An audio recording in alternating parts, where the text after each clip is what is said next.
Hello, this is Simon Brew.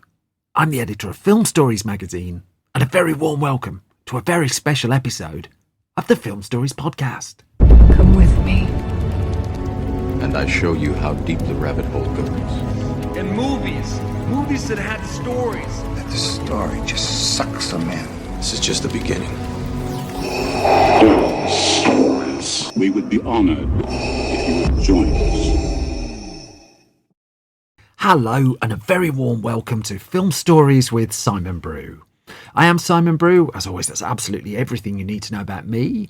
The aim of the podcast, though, well, it's given away by the title. I'm here to talk of the stories of films, and I tend to talk about development stories, production stories, marketing stories, release stories, all those ingredients that go towards making the films that we know and sometimes love. Just that, the films that we know and sometimes love.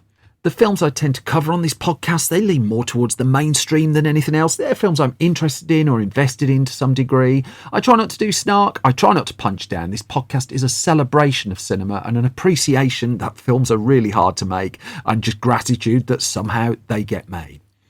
Now, what you've happened upon here is one of my occasional special episodes of the podcast where I bring in a filmmaking guest, in this case to reflect on something that they've just done and also looking back at certain parts of their previous career as well. And so it's writer, director, editor John Sayles, who I'm thrilled joined me for a chat. We both had COVID at the time, just to tell you that up front in case both of us sound a little bit croaky. Now, the conversation was primarily around the publication of Sayles' new novel, Jamie McGillivray, The Renegade's Journey, which is coming out on the 28th of February 2023 here in the UK. But as you're about to hear, we dance around an awful lot of his films and his thoughts on film as well. So amongst his own movies, we talk about the return of the Secaucus 7, which was a real breakthrough film for him, made on a modest budget, and as you're going to hear, it was contained to a house. It was his way really of breaking into the movies. He also worked with the legendary producer Roger Corman, noted for his low budget films but giving a whole bunch of people creative control as long as they hit certain beats. That's what brought him into working with the likes of directors such as Joe Dante. Other films we're just going to touch on. We talk about The Stepford Wives. It's the original version of The Stepford Wives, and in particular William Goldman's script for that. We talk about Lewis Teague's 1979 film Lady in Red that John Sayles wrote the screenplay for. It is not to be confused with a Christa Berg song. Good Lord, it's not to be confused with a Christa Berg song. A brief touch too on Battle Beyond the Stars, another of Sayles' earlier films, his venture into science fiction. We talk about director Martin Madonna very, very, very briefly in relation to his latest film, The Banshees of Inisherin, which at the point this is being recorded is in the midst of its awards run. And then we talk about Master and Commander as well, a film directed by Peter Weir and starring Russell Crowe. It's a whole bunch of things we get into in this conversation, and I'm going to set it up by playing you just 3 quick clips back to back from an assortment of Sayles' excellent work. So you're going to hear clips in order from Limbo, from Lone Star, and from the trailer of Baby It's You, which is relevant to the conversation we're going to have a little bit further in. So let me play you these clips. We're going to go straight into my conversation with John Sayles, the other side of this.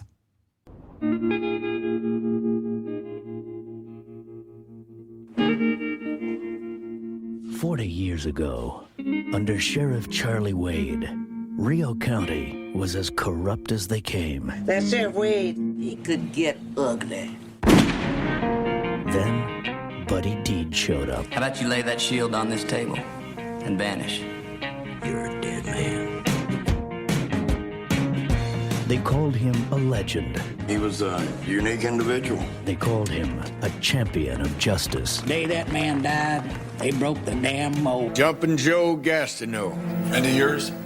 Not exactly. Mr. Dark and Moody killed 2 people. Took him out on his fishing boat and they both drowned. So I gotta ask you a favor. Need somebody to crew for me. This will be fun, huh? It's like a nature thing. Think of Alaska as one big theme park. Oh, listen, Joe, we got a problem. What's going on? It's complicated. On March 4th, audiences will be treated to a unique motion picture from award-winning filmmaker John Sayles and produced by Amy Robinson and Griffin Dunn. Baby, It's You.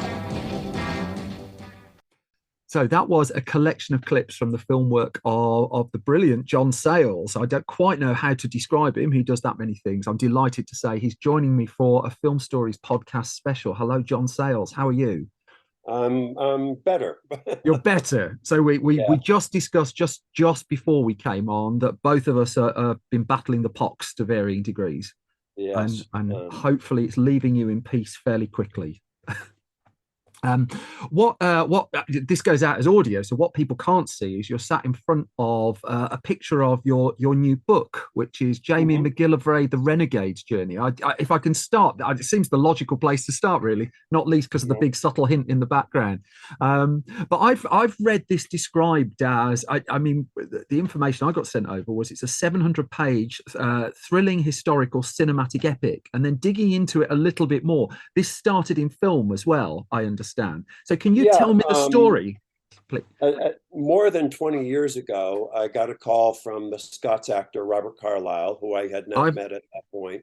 And he had an idea about a movie about a Highlander who fights for Bonnie Prince Charlie, is defeated at the Battle of Culloden, and instead of being hanged, he's transported to the New World, where he gets involved with an Indian tribe. And originally, I think Robert had him getting involved with a Sioux, which would mean he lived about 200 years.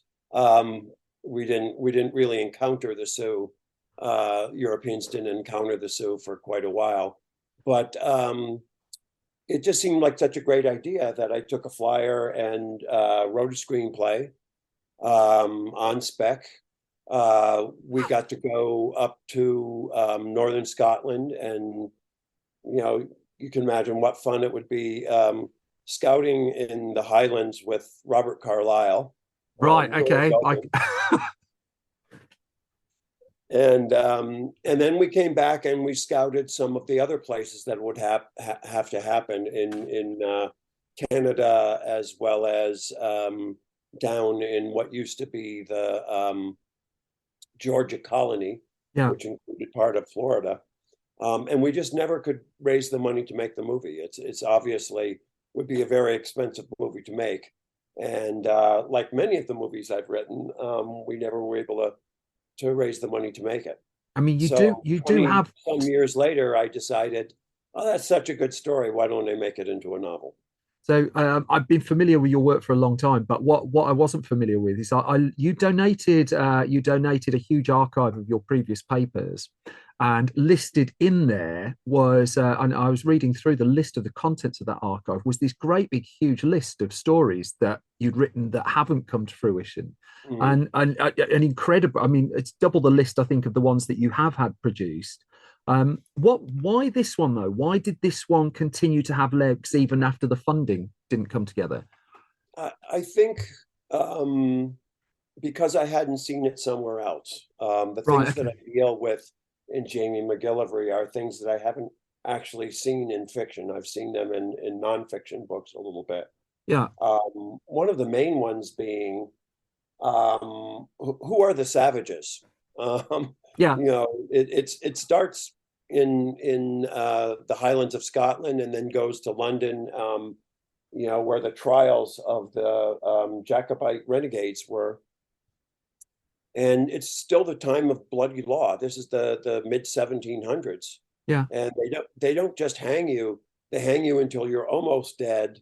Then they cut you down, take your viscera out, show them to you, throw it on a fire, and then they cut you into 4 pieces.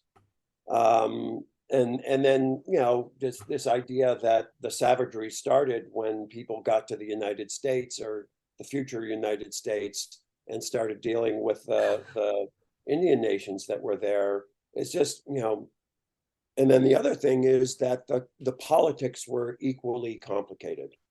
So at one point during the book, to entertain his fellow prisoners, Jamie McGillivray explains the Austrian secession, which is one of those kind of convoluted things about the, this niece of this nephew, and the regencies and whatever. And no wonder they were always at war with each other. And then you get to the New World and you realize, oh my God, these aren't just a bunch of people living in the woods. They have all kinds of alliances and confederacies and, alliances that break apart and come together. Things are complicated there too.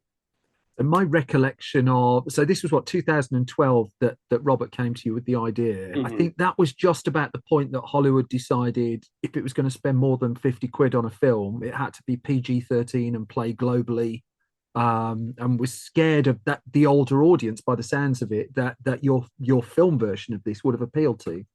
Yeah, I think in general, what's happened to the film business is certainly the film business of people who go to the movies. Yeah. They're younger and younger. That just is skewing younger and younger. It's very rare for adults to go to a movie theater. Yeah. I've seen about 6 movies in a movie theater since COVID. Yeah. And everyone has been like a screening. And that includes Avatar. There were 6 people in the theater to see Avatar. And I think it's, things change and economics change. And I think, at one point there was this, I forget which studio it was, they issued this fatwa and it said, no longer will be making dramas. Now that's a large... No. But they just said, they let the word out to all the agencies, forget it if you're coming to us with a drama. Good grief. And what, that candid, that word was going out? Yes. I do always wonder what would happen to Hollywood if Master and Commander had gone on to make $1 billion. I mean, that would have been a turning point and a half for cinema, but it felt like it was at that point when they spent a fortune on that and it just didn't do the business. Yeah, and also that guy in Cornwall who owns those 3 ships would have made a fortune. Now there's a film. We scouted. We went down to Cornwall and scouted his ships, which appear in every movie. I think they were in Apocalypto. They're these beautiful wooden ships that were made in Trondheim during World War II, and I think the Nazis wanted to keep the Norwegians busy so they wouldn't, be joining the resistance against them.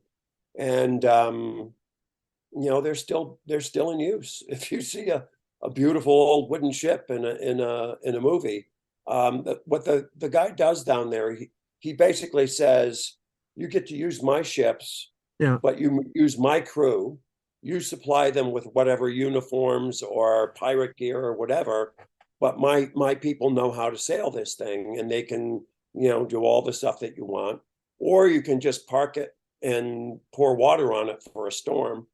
And he's been very, very successful. But I read all of those Patrick O'Brien books. Yeah. And it would make a wonderful miniseries, but it would be very expensive. Shooting on the water is very expensive. Yes, well, the stories are writ large of that continually, aren't they? Yeah. I mean, how close have you been to water with your filming? I'm just trying to think at the moment. I mean, I was looking at a thanks on credits for one of your films today, and it said the thanks to 6,000 salad bowls. That's not a credit. Yes, that was my first movie. That was where the film was delivered, because it was also the post office of the town. We actually in Limbo, which is set in Alaska. Of course. And there is, the capital of Alaska, you can't get to by land. Yeah. You have to either fly there or go there on a boat. And so naturally we were on some boats, and we actually had a pretty good time with them. We didn't have any big problems. But I know, Waterworld is the most famous example of just, and there are studios that will just say, if I see the word boat or ship in a movie, we're not making it. So one of the things I try to do this podcast is kind of make it reachable to people on the outside listening in. And so far we've told them, don't make a drama and don't make a film that's got a boat in it. So if it's a drama on a boat, we've scrubbed that completely off. Can I just finish asking you about this book before I delve into some of your film work as well? Because I've been reading the Faber book, Sayles on Sayles, that Gavin Smith edited. Right. And you talk in there about the different, because your writing's gone across stage, screen, as well as book form. And you talk in there about the denseness of writing novels, of the fact that you might have a chapter just for one character, the kind of luxury almost that you don't get with film. And can you take me into the process of that in particular? Because this looks from the outside looking in to be a hugely ambitious novel. Yeah, I basically, when you make a film, you have all these people with skills that you don't have and time that you don't have to do things with you. Yeah. So you have a composer, you have a production designer. When you write a novel, you have to do all that research yourself. Yeah. If you're going to describe the armaments that the soldiers are using in this particular period, or the uniforms, or how people ate, or whatever, you've got to do all that research yourself, and then you've got to find a way to kind of feather it into the book, so it doesn't just sit there like a bunch of exposition. Whereas in a movie, you're just looking at it, there in every frame. You don't have to say whether a character has a nose or not. Of course they have a nose. Yeah. Dickens, I read a lot of Dickens while I was writing Jamie McGillivray. He almost always describes people's faces. Yeah. And he describes them in a way that you're getting a clue to their character as well. But it's also partly, well, we don't know what he looks like in a book unless you describe what he looks like. In a movie, you have that first close-up of an important character, and from then on, you know what they look like. But your process of writing screenplays, even, it comes across as very detailed research. You talk about, even on the more simplistic, I'm loath to use the word simplistic, more straightforward scripts. You're still drawing maps. You're still, you do a certain amount, but you don't do it in the detail that you would do it for a book. You don't do the background. And I'd say the other thing that's the major difference is that a screenplay that's going to become a movie, or even a mini series, it exists in time. Yeah. So you have to be very, very aware of, I'm at the 20-minute mark. What do people know and what do they want to know? I'm at the 30-minute mark. What do people know and what do they want to know? Once your book is more than about 150 pages, that's not so important anymore. If it's a detective thriller, you do have to think about the rhythm of it a little bit more. Whereas when you write a longer book, you think of something like Moby Dick, you get to walk around in that movie, in that book. He has whole chapters that are about, how to render a whale on shipboard, and it's not moving the plot forward, but it gives you an idea of what their lives are like and how miserable they were, because you're smelling whale blubber, the whole time that you're on board. I've spoken to quite a few writers. I find writers particularly fascinating, and their key piece of advice to people coming in is always read. And by the sounds of it, you're a very, very avid reader. Is that kind of a happy place for you? Yeah, I get to read for fun when I'm not working on something. When I'm working on something, I'm often reading for a purpose. So for Jamie McGillivray, I read dozens of history books, and books about a particular time or event or whatever. I also, just to get the feel of it, I read quite a bit of Dickens and Fielding, and there's a guy named Tobias Smollett who was writing at the time. I looked at Hogarth. Hogarth is a minor character in the book. I looked at his, kind of picture stories. And that some of that's fun as well, but some of it is just, okay, I've got to, kind of wade through this book to get a feel for what the sense of humor of the time was. Or, what the who didn't like who. For instance, Fielding, who was kind of a remarkable guy, he later became kind of the first police commissioner of London, and then was succeeded by his brother, who was blind. But he was a virulent anti-Jacobite. And he wrote these broadsides before he got famous, and often would sign them with a pen name, and sometimes do that thing that where if you're the editor of a small journal, you get to write the upsetting letter to the editor and then refute it brilliantly under your own name. So when you're reading something, and it's I mean, it's a dim question really, but I'm curious nonetheless. How are you reading it differently to me? And the reason I ask that is, again, going back to the Sayles on Sayles book, you talk in there about, I think it was you were watching The Blob, and you saw almost instinctively the structure of that film.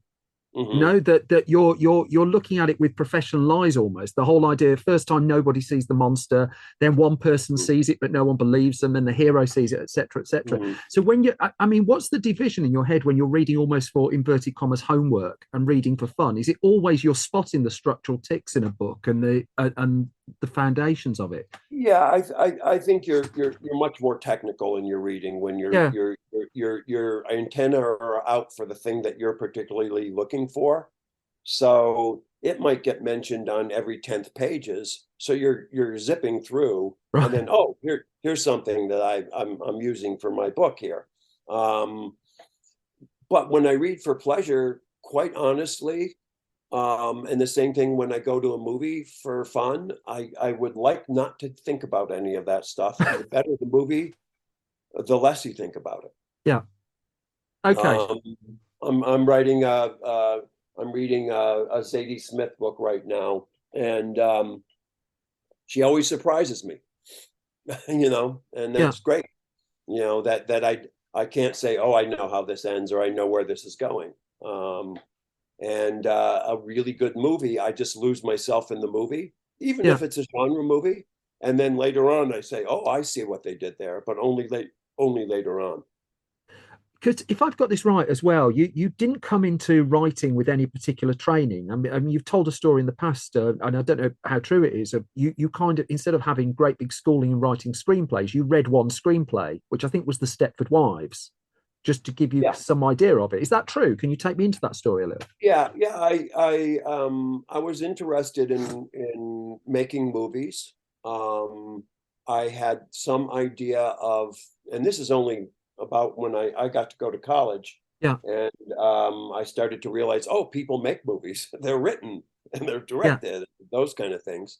And I kind of, from watching movies, had an idea of how they might be written. And I'd read some plays and I thought, well, it must be like that. And, a little bit. And when I, through having written a novel that was automatically through the literary agent who sold it, being represented by a film company. Yeah. I got their phone number and they said, okay, well, send us something that you've written, screenplay that you've written. And so I adapted Elliot Azanoff's nonfiction book, 8 Men Out, which 11 years I got to make into a movie. What a film. What a film. And they said, okay, if you come out here, we'll see what you can do for you. But here's a screenplay, and you should look at this format, because my format was close, but not quite the same. And I was struck by, oh my God, I could do this. William Goldman's getting paid $500,000 a screenplay for doing this. Yeah. Because it was a deceptively simple screenplay.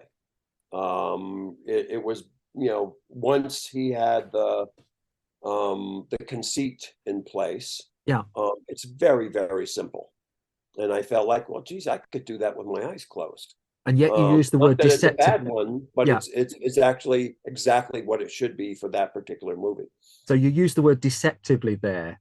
So if you looked at that screenplay now, what would you see that the person that the young John Sayles didn't see? I think I would see that particular kind of movie is kind of a machine, and for it to work, you have to set things up.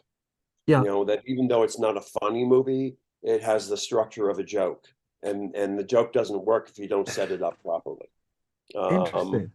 And that in that there has to be somebody that you like. and that you hope doesn't get step-forwarded, you know? Yeah. And, you know, some of the other women are already there and they're kind of obnoxious, and, you know, and you figure what's going on here. But there has to be at least one of the characters who you're just worried, oh God, I hope it doesn't happen to her. What you're saying here is kind of the advice that people charge 5 figures for. I don't know how much people pay you to write novels now, but have you ever been tempted to go down that road? You know, I don't think I'd be especially good at it. I certainly wrote creature features for Roger Corman early on in my career. But quite honestly, some of the art there was to write a good movie that wasn't going to cost very much. Yeah. Because Roger wasn't going to give the director very much money to make it.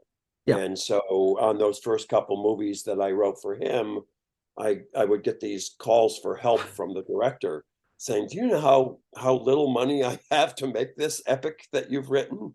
And then I'd sit down and you know, trim it a bit, you know, maybe cut 20 pages. And it's also the way in which that was a good school was to realize, oh, it's when you keep having new locations that's going to cost them a lot of money. It's when you have a lot of night shooting that's going to cost them a lot of money. Just more dialogue in a scene isn't going to cost you any money. But if you all of a sudden have to cut to some totally different place, that's a company move. And, you know, and then the night shooting is more expensive and things go slowly at night. So eventually, you know, I've written over 100 screenplays. Yeah. And as you said, you know, at least half of them have not been made. That's actually pretty good batting average. That's hard. Generally, 1 in 5, most people tell me, is a good average. But you know, as I write more and more, trying to make things even cheaper so that it's likely I might get to make them, I'm back to where I started, which is Return of the Secaucus 7, my very first movie. I wrote with a budget in mind. I had $40,000. Yeah. And so what can I make well for $40,000? And that's when you centered that primarily in one house, and just you could contain people, and you built the film that way. Yeah. It's why I think an awful lot of first movies, even if the people don't continue with them, are horror movies set in an old mansion. I was just going to ask that same thing. Yeah. You know, it's just like, oh, I have an aunt who has an old creaky house. You know?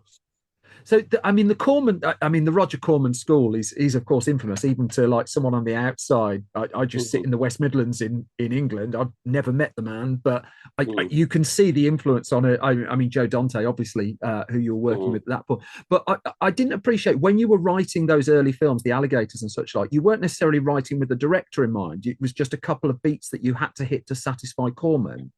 Yeah, and because I didn't have a director yet, I was writing every shot. I was writing it as if a computer could direct it. And then, you know, once they get to director, you tend to back off on that because you know they're not going to shoot every shot that you write. They're going to have their own ideas. But certainly before they chose a director on the first couple that I wrote. It was every screams and terror cutaway to, you know, sloshing piranha on the surface, cutaway to, you know, missing fingers, whatever. I watched that film far too young, Piranha. Yes. Well, turned up on British television. Yeah. I'll send you my therapy bill in a little bit. But what I mean, the skill set that this gave you, presumably, I mean, it goes far beyond just I'm using the wrong word, but it goes far beyond the writing of the screenplay. That by the time you're like in your early 30s, if I've got it right, you weren't just able to write a screenplay. You could go in and you could save the money. That and in terms of getting things made, I mean, I read the story of On Lady in Red for Lewis Teague, that he apparently had 135-page script, and you're the person who can go in and get that down to a manageable, workable, affordable way of making the film. Yeah. I had written something very ambitious, and I knew it was very ambitious, hoping that they would fall in love with it. And they fell in love with it, but said it's got to be 30 pages shorter. You know? And so I can do that. And that's a structure is so important in films. And if you have a structure that works, what you realize is, well, maybe it just has a beginning, a middle, and an end, not a beginning, an end, and six middles. And sometimes longer movies, that they pay off if they're very good, but maybe you cut out 5 of those middles and it's a much simpler movie. So when you watch something, I mean, you said you watched the new Avatar just before, and the new Avatar, just in terms of structure, struck me when I was watching, whether you like it or not, as that's having to do a lot of mid-story. But in a 3-hour film, it's telling a whole bunch of mid-story and things like that. So, I mean, when you're looking at films like that, again, does your structural head kind of kick in there? Because presumably the skill set of something like that is quite something. One thing that you have to deal with movies today that are series movies, that are like the Thor movies or Batman's or whatever, is they're actually serials. They're actually TV shows. They're miniseries, but they show up on a movie screen rather than your home screen. So very often they're leaving something that's going to be dealt with in the next movie. They're setting a character up who's going to be the star of the next movie. And so James Cameron, I think, has made 2 more Avatars. Tons of them from what I can see. All of them. Yes. And so this one is just, in some ways it's a setup for the next one. And so it's also a bit of it's a bit of an experience. You can see it in 3D. You can see it in IMAX. And so in that way, it goes beyond being a movie. It becomes this immersive experience. And I think he can get away with having it be that long because it is that immersive. So Maggie, who I live with, hates war movies. Every other scene, she was like covering her eyes, and then she liked all the flipper stuff. All the underwater stuff was kind of, oh wow, I could hang down here. This is kind of really cool looking, and you feel like you're underwater. So just to be clear, the 6 people in your Avatar screening, 33% of them lived in your house. Yes. Excellent. You personally boosted the per screen average of that one. Okay, I got that. So I mean, the reason I asked some of these is because your perspective on film. Because I mean, you wrote a Jurassic Park film that wasn't made at some point, I believe. But your career sails in and out of independent film, and I know you've talked about this and been asked about this a lot. But I wonder how much of your background makes that doable for you, because you're an LA outsider, aren't you? I don't see you. I don't think you were born in Hollywood. I don't think you've lived in Hollywood. I think you can almost see it from the outside. I was an outsider to publishing. I mean, I didn't know anybody who'd ever published a book. I really had no idea how that happened. I didn't know that authors were paid for writing a novel. I thought the reward was getting it published, and many times it is. You don't get paid that much for novels. But certainly I saw more movies and television than I read books growing up. So it was my primary storytelling, medium. And so without really thinking about it too much, those movie tropes, those rhythmic things, by the time I was 12, I could, halfway through a movie, usually tell you what was going to happen at the end and who was going to bite the dust and who wasn't and whatever. It's kind of like, the minute the sergeant shows a picture of his wife and kids, he's doomed. It's true. But when you came to make films yourself, because you talked about Secaucus 7 there, and how you made that for $40,000, and I mean the obvious thing at that point would have been a single location horror film, but I mean, again, reading around, and correct me if I'm wrong, you were going in with influences of Robert Altman's Nashville and things like that when you came to make your $40,000 film. Yeah, I think I was interested in making movies that I wasn't going to see otherwise. And not the ones that everybody, is oh, it's another horror movie, and And some people make really, really good horror movies. But I didn't feel like there was a great need for me to make yet another one. Yeah. Whereas there were things about human beings that I saw all around me in the world that I had never seen on a screen. And some of them were fairly subtle and some of them were fairly, obvious. And, and since I made some of those movies, there's been a lot more things like that. But, for me, I think it was like, why would I want to make a movie that I've seen 20 times? So how crucial to that ethos was going, because the closest I found to you having a proper wrangle with the Hollywood system was when you made Baby It's You with Paramount. Mm-hmm. And Paramount basically taking final cut on it. And I just wonder how pivotal that experience was to the films that is it Hitchcock who said the films you make afterwards are a reaction to the ones before? I mean, if there's anything in that to that process. Yeah, I think that was kind of a test of, okay, can this marriage work? Yeah. It was a movie that I'd been approached by the producers, Amy Robinson and Griffin Dunn. Right. I'd written a script. It was very familiar territory to me. It was about, kids who were in school when I was in high school. Yeah. And basically, I couldn't understand. This is the movie that you read. Yeah. How can you have any problem with it? You read this movie and you gave us $3 million to make it, And I think some of what was happening is Porky's had made a lot of money. Fast Times at Ridgemont High was about to come out. Yeah. And I think they just started seeing stars in their eyes of a totally different kind of movie. Yeah. And usually when you try to do that, you end up with a movie that's neither here nor there. Yeah. You can't cut a movie that was going in one direction into a totally different direction. And so it was one of those things where I was taken out of the editing room.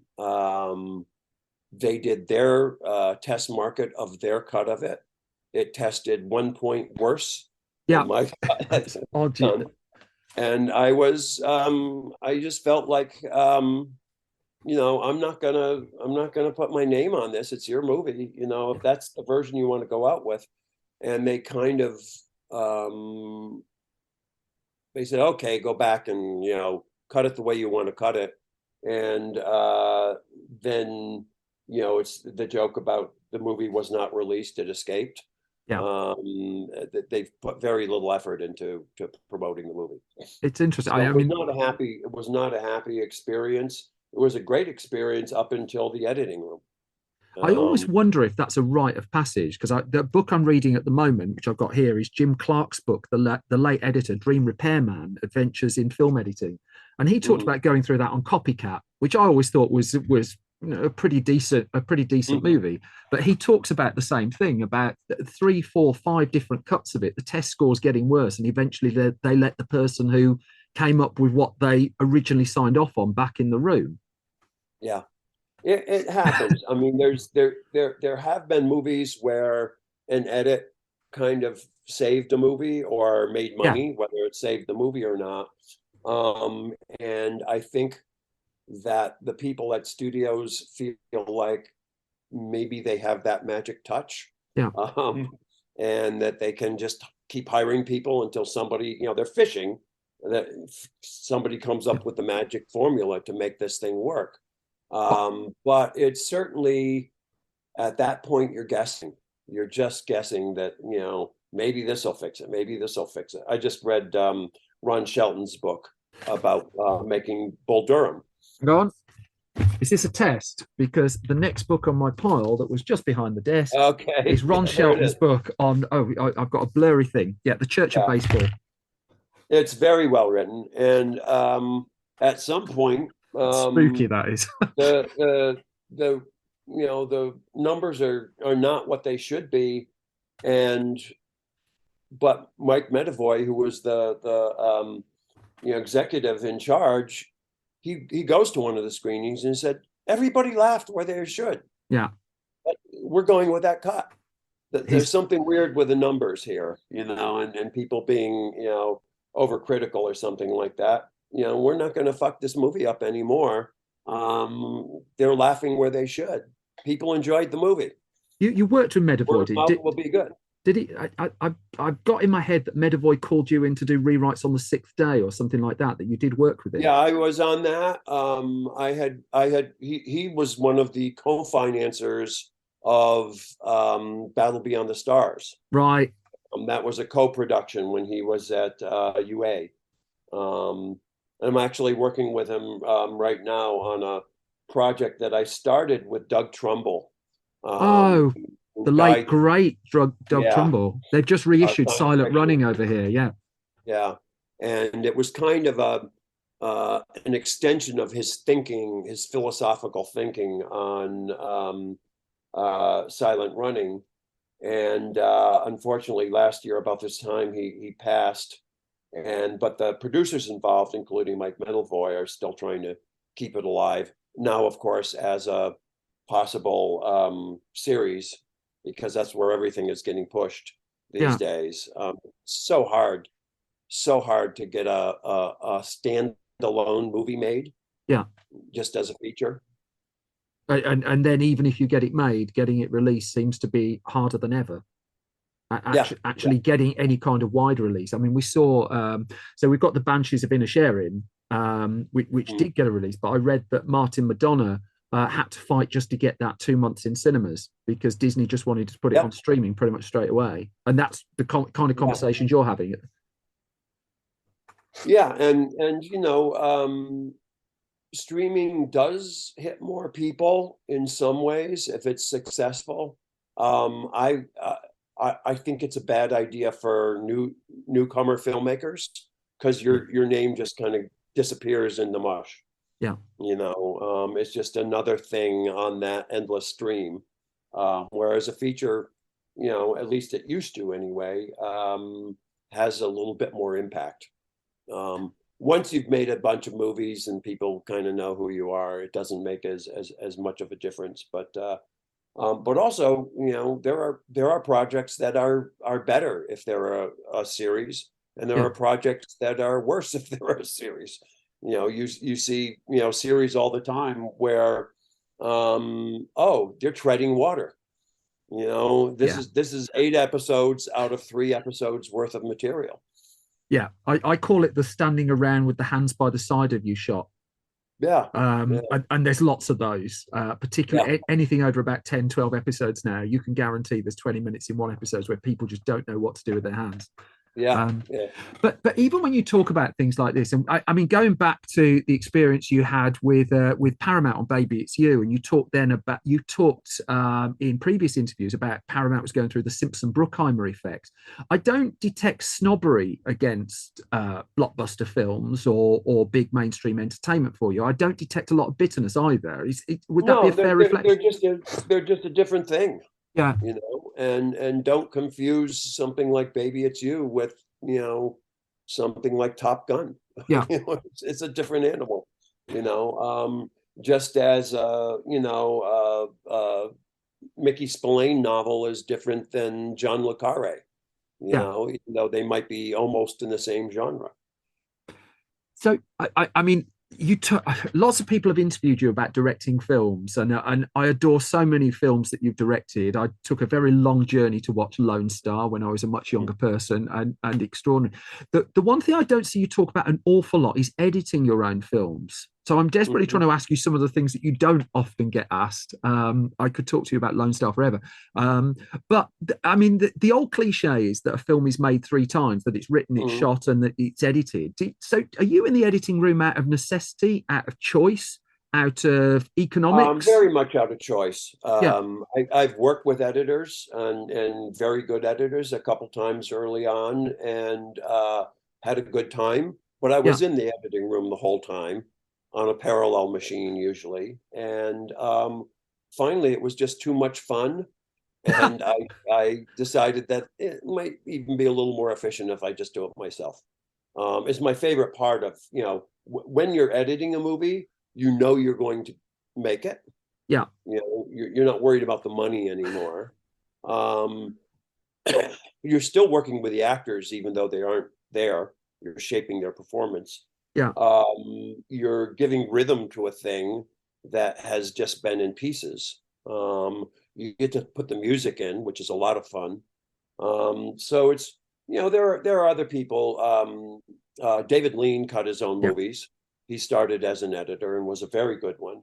I believe the Coen brothers do. Yeah. Yes. Well, depending on the credit you believe, right? Yeah. And there's some other people who do, but for me, I think it was because I was spoiled having been a novelist. And, I write the first, second, and third draft of my books. Why would I bring somebody else in to, just move things around here? To me, it's just part of the writing.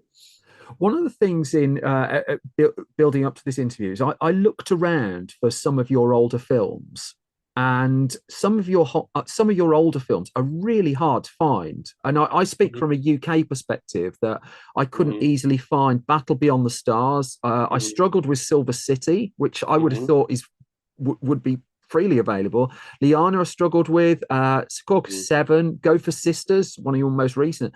Now, as I understand it, you own the copyright to quite a lot of your films, but also quite a few. We own the copyright to 5 right now, and we're trying to get it back on some of the others. But what happens is you generally you own the copyright, but you signed a 14-year contract or a 28-year contract with people. Then they go out of business. They sell their library to another company, and that company goes out of business.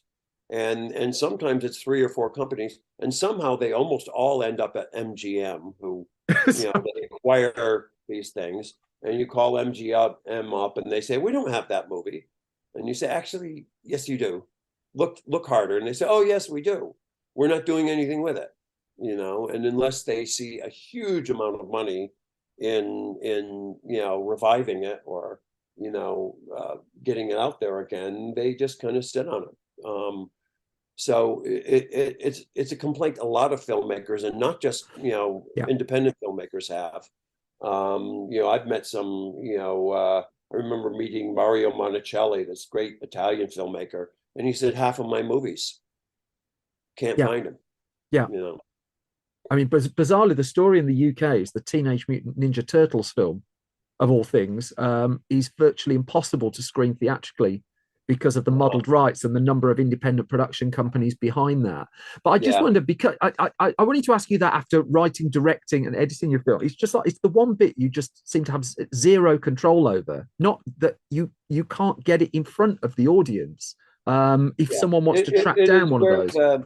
It's where the biggest bottleneck is. Yeah. It is certainly easier to make a film than it used to be. The technology is much cheaper. Yeah. So many more young people have, either gone to film school or been online since they were tiny little kids, looking at movies and taking them apart and making their own versions of Star Wars. But getting a theatrical distribution or getting it on a streamer, that's a big bottleneck. And now it's even harder for us because they use these algorithms, which is a marketing technique. And it's like, let's not even make a thing if this doesn't score a certain number on our algorithm. And if you're making movies for adults, you're almost off the chart. One of the most chilling things I read was when Netflix first committed to make House of Cards. I mean, that was its first big TV gamble, wasn't it? I remember it getting headlines, getting praise for committing for 2 seasons to that upfront. And what a bold move, spending the kind of money.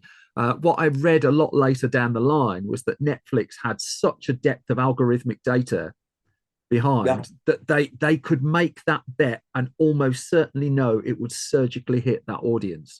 That it was almost. I remember having a meeting about a different project with Netflix right at that time, and one of the young executives saying, we're in your house. So, we not only know what you watch, we know when you go to the bathroom. So that's, because it used to be, there were. I suppose it's true, isn't it? Yeah. They know when you hit pause. And that information comes back to them. And so they have such better marketing research than the studios used to. The studios used to have to talk to people after they had seen something. Yeah.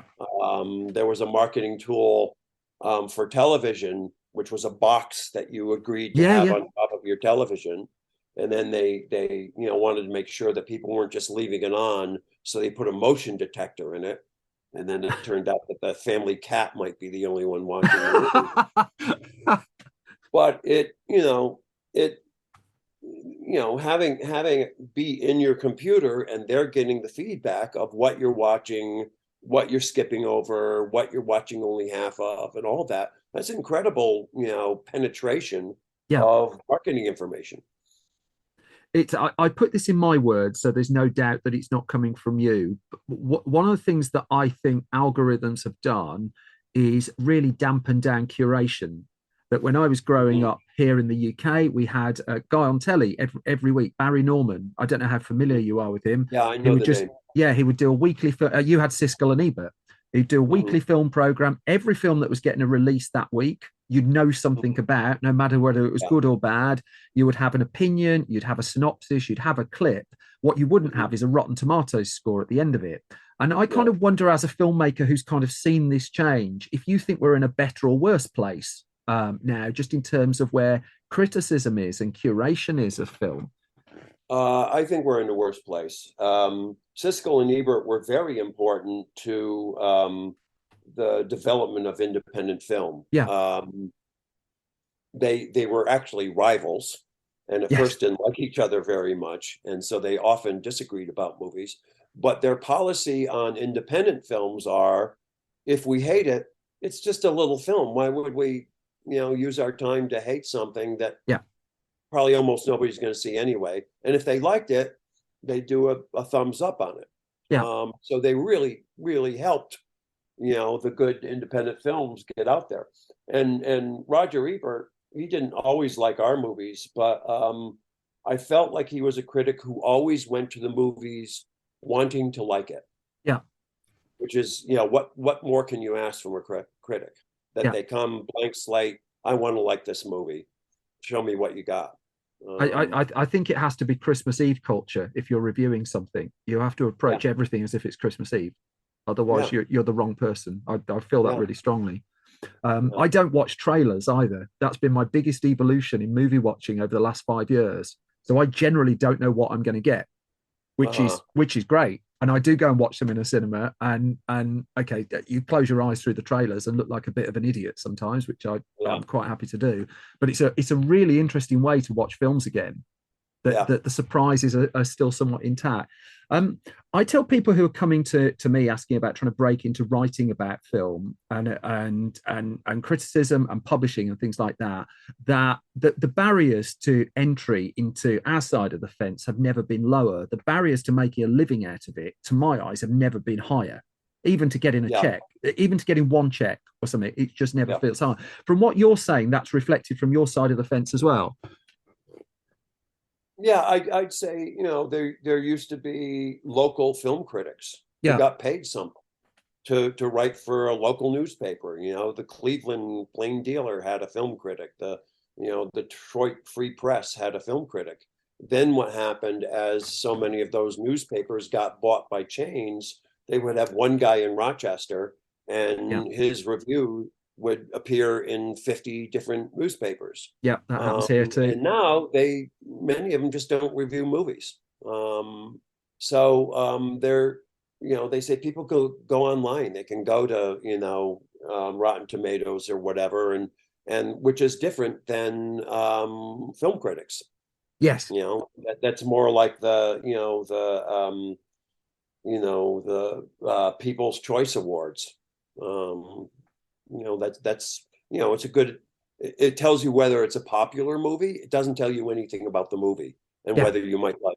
I only allowed myself to write book reviews twice in my life, and I just hated it. Yeah. And because it was so hard, because I felt like my job is to write a review where the people who are going to like this book will pick it up, and the people who aren't will be warned away. Yeah. Which is not the way most people, I think, approach it, especially professional critics, who have to have an opinion and a credo about this is good fiction and this is bad fiction. To me, it was more being a reviewer than a critic. Yeah. But I don't even think there are many good or interesting reviewers anymore that have a following. And certainly there aren't many who make a living at it. It's almost impossible to get the following, and that's algorithms again. I think that it's far, because I don't know how familiar you are with how Rotten Tomatoes actually calculates its score. It's like if a film gets 95% on Rotten Tomatoes, you would assume that that's an average score of 9.5 out of 10, and it's not. It's that 95% of critics have rated it, I don't know, 6 out of 10 or above. So it's not even. It's the most bizarre system. I'm not. I've managed to resist Rotten Tomatoes, but the power of it is pretty much undeniable now, I think. I've overrun my time, so can I just quickly ask you this? Because I want to end on happier notes, being as we've just gone into a little. Where do we find you? What else are you up to now? Because I keep seeing your name attached to things. I keep seeing you've hinted that you're busy on one or two things as well. So what's coming up? I am busy but unpaid on many things. Right. Okay. Because a lot of what you do now is you pitch things, either movies or series to people, and that usually means for the writer quite a bit of work. Yeah. Just to get them, what happens in season 3, that kind of thing. I have another novel written that is another one made from a screenplay that I never was able to raise the money to make. Okay, so I've got your list of unproduced screenplays here. I think. Yes. So I'll have a guess. Is it An American Commander in Spain? No. Is it Killing Mr. Watson? No. I mean, these are great titles. The Sea Dragon of Loch Ness is the one I want. No, that was Ivan Torres. That was a long time ago. This one is To Kill the Man. Which is the only one not on the list. To Save the Man, which is set at the Carlisle Indian School, which was the template for the schools that Native American kids were pretty much forced and dragooned into going to. It's set in 1890, which is also the period of the ghost dance and the slaughter at Wounded Knee. And it's a screenplay we tried to make for many, many years, a couple decades, and never could raise the money for. And so I finally not novelized it, but made a novel out of it. And I'll be looking for a publisher soon. So again, a whole thing written on spec, but in a happy place writing it. Yeah, it's I only write novels on spec because I want to be able to say, this isn't working, and this was a bad idea. And occasionally I get pretty deep into a book and say, I don't think so. And then I might make it into a couple short stories or whatever. But it's a great luxury to work without a deadline. My hat is off to those writers who used to write serialized novels. Oh my God. Do you write on computer? Do you write on something like Final Draft? I write on anything that's handy. So I write on computer. I write, if I'm on a bus, I'll write on a piece of paper and, and then commit it to computer later. But if we broke into your house and hacked your hard drive now, I'm not suggesting I would. How many unfinished things would roughly we be looking at on there? About 4. Yeah. Is that concurrently? Yeah. You're often, back when I was more employable,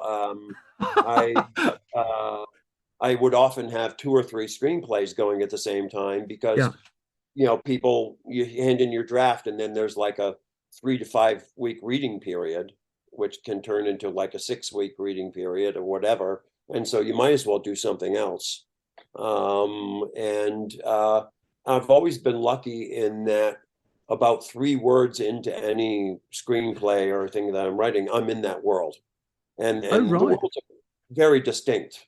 Yeah. Well, so they don't cross over.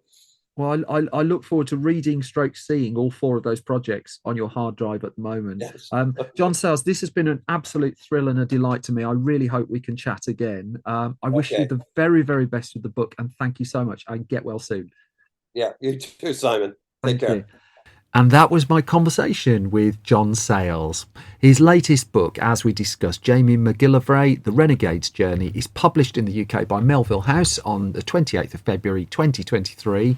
A mixture of the films we talked about, as you can hear, are available in the UK on assorted services. A mixture of them simply aren't, but hopefully, by the sounds of it, the copyright to a few of those might be being resolved. But that all brings me to the end of this special episode of Film Stories, and as always, thank you for your time and thank you for listening. You can find more from me on Twitter at Simon Brew, more from the entire Film Stories project at Film Stories Pod. Our website is filmstories.co.uk, where you can find out about our print magazines, our live events. You can get movie news, reviews and an assortment of things there. And if you go to patreon.com/Simon Brew, that's where you can support this podcast. If you pop a couple of pounds in the pot, you get this podcast advert free, you get it early, you find out the gossip of what we're up to behind the scenes. I think that's enough plugs. The main thing now is you all take care, you all stay well. I'll be back soon with your regular episode of Film Stories. As always, thank you for listening. The very best to you all. Bye bye.